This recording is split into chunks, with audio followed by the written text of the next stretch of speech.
नमस्कार, स्वागत है आपका हमारे इस YouTube चैनल पर। मैं मुनमुन श्रीवास्तव आपका हार्दिक अभिनंदन करता हूं। और आज जो है वो मैं दोपहर में आपसे संवाद कर रहा हूं। उसका कारण ये है कि जिसका तुम्हें था इंतज़ार वो घड़ी आ गई। यानी आप लोग जानना चाहते थे कि मॉप अप राउंड में कंपटीशन कितना है, इसके बारे में बताएं। कल वो डाटा रिलीज़ नहीं हो पाया था और ये डाटा जो है वो आज जो है वो दोपहर में इस डाटा को जारी किया गया है। उस डाटा पे बात करने से पहले 3 इम्पॉर्टेंट चीज़ें आपको मैं बता देना चाहता हूँ। पहला, बहुत सारे जो स्टूडेंट्स हैं उन्होंने मुझे मैसेज किए थे एलिजिबिलिटी क्राइटेरिया को लेकर और अपने सब्जेक्ट्स को लेकर।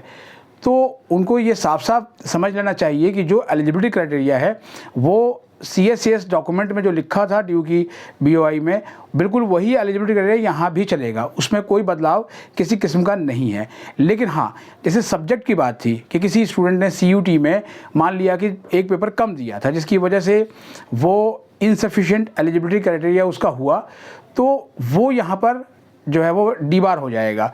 क्योंकि ये जो परसेंटेज कैलकुलेट होगी वो परसेंटेज आपकी कैलकुलेट होगी क्लास 12th के मार्क्स के आधार पर, जिसमें बेसिकली 1 लैंग्वेज प्लस 4 डोमेन, जिनको कि हम इलेक्टिव सब्जेक्ट्स भी कहते हैं, तो उसके आधार पर होगा। साइंस में इसी तरीके से PCM और PCB के आधार पर जो है वो कैलकुलेशन होगी, क्योंकि साइंस में भी काफ़ी अच्छी संख्या में सीट्स हैं। तो आपको जो है वो साइंस में जो विद्यार्थी इंटरेस्टेड हैं, उम्मीद करते हैं कि वो इसके लिए अप्लाई करेंगे। और कल रात को जब 11:59 पर ये जो रजिस्ट्रेशन का जो प्रोसेस है ये जब कंप्लीट हुआ, तो मुझे पूरी उम्मीद है और मैं ऐसी आशा भी करता हूँ आपसे कि आपने इस लास्ट राउंड का फ़ायदा उठाया होगा और अपना रजिस्ट्रेशन सक्सेसफुली पूरा किया होगा। एक और सवाल जो बहुत कॉमन था और वो एक पेरेंट हैं या एडमिशन वो पूछ रहे थे कि एक जो सब्जेक्ट है उसमें वो रेड क्यों आ रहा है। देखिए, जो एडिशनल एलिजिबिलिटी क्राइटेरिया यानी जो एडिशनल सब्जेक्ट्स जो होते हैं, ठीक है, वो उनको जनरली काउंट नहीं किया जाता। कुछ ऐसे विषय हैं जो मेन डोमेन्स में नहीं आते, जिसमें फिजिकल एजुकेशन भी एक जो है वो सब्जेक्ट है। तो आपको अगर BCom ऑनर्स करना है तो आपका इंग्लिश लैंग्वेज काउंट होगा, प्लस बिजनेस स्टडीज़, इकोनॉमिक्स, इसी तरह के सब्जेक्ट जो उसके सब्जेक्ट्स हैं उस कंपोनेंट के वही काउंट होंगे, भले ही आपके किसी एडिशनल सब्जेक्ट में बहुत अधिक नंबर आए हों और उससे आपकी परसेंटेज में फ़र्क पड़ता हो। इस बात की जानकारी हमने दिल्ली विश्वविद्यालय के एडमिशन ब्रांच से ली और उसी के आधार पर मैं आपको जो है वो बता रहा हूँ।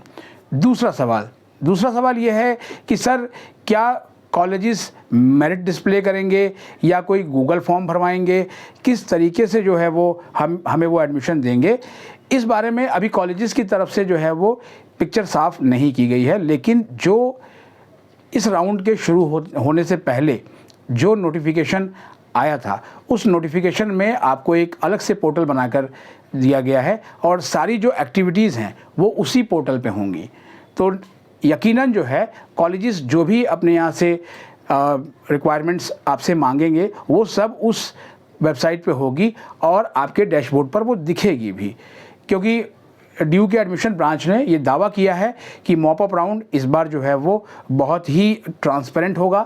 पिछले साल के राउंड्स के मुकाबले पिछले साल ऐसा हुआ था कि जब मॉप अप राउंड आया था तो कॉलेजेस ने जो है वो कुछ कॉलेजेस ने गूगल फॉर्म रिलीज़ कर दिए थे और वो स्टूडेंट्स का जो है वो डेटा मंगवा रहे थे और उस डेटा के आधार पर सबसे पहले जाकिर हुसैन कॉलेज ने जो है ये गूगल फॉर्म मंगवाया था। बाद में जब एडमिशन ब्रांच ने आपत्ति की तो फिर वो फॉर्म जो है वो वापस ले लिया गया। तो कुछ चीज़ें ऐसी हुई थी। इसके अलावा जो है वो पिछली बार बहुत कम सीटों पे एडमिशन हुए। लगभग आपको बताया भी था कि 650 सीटों पे एडमिशन हुए थे, कुछ 650 एडमिशन। लेकिन इस बार जो है उम्मीद की जाती है कि एडमिशन ज़्यादा होंगे। अब तीसरी बात यह है कि बहुत से स्टूडेंट ने पूछा कि सर, हमारी पिछली फ़ीस क्या इसमें एडजस्ट हो जाएगी। उनका यही कहना है। लेकिन देखिए, ये जो राउंड है ये उनके लिए नहीं है जिन्होंने कहीं पर एडमिशन ले रखा है। हाँ, अगर आपका एडमिशन ड्यू के स्कूल ऑफ ओपन लर्निंग में है, non collegiate women's education board में है या फिर दिल्ली की किसी भी अदर यूनिवर्सिटी में है तो आप मॉप अप राउंड के लिए एलिजिबल हैं। ये बार बार आपको बताया गया, तो इसको लेकर अब किंतु परंतु का कोई भी सवाल नहीं उठता है, इसलिए बिल्कुल इस बात को लेकर रिलैक्स रहिए। उसके बाद एक सवाल और भी पूछा है। दरअसल मिड एंट्री अभी भी जो है वो एक खौफनाक सपने की तरह जो है वो एडमिशन एस्पिरेंट के दिमाग में है कि सर इसमें तो वो मिड एंट्री वाले भी आ जाएंगे, क्योंकि जिनको सीट्स उसमें नहीं मिली थी तो यहाँ आएंगे तो उनके मार्क्स उनसे ज़्यादा होंगे हमसे, तो हमें तो सीट नहीं मिलेगी। देखिए ये सभी जो है वो बातें अब बेमानी हो गई हैं, बिल्कुल आप इसको माइनस कर दीजिए। माइनस इसलिए कर दीजिए क्योंकि CUT के स्कोर अब कोई मायने नहीं रख रहा है, ये 10+2 का स्कोर चलेगा। अब यहाँ पर वो स्टूडेंट जो है वो कल रात से ही लगातार मैसेज कर रहे हैं सर कि हमारे साथ तो ये बड़ी नाइंसाफ़ी है कि हमारे CUT में जो है मार्क्स अच्छे खासे आए हुए हैं लेकिन हमारे 10+2 में मार्क्स कम हैं, तो हम तो पिछड़ जाएंगे।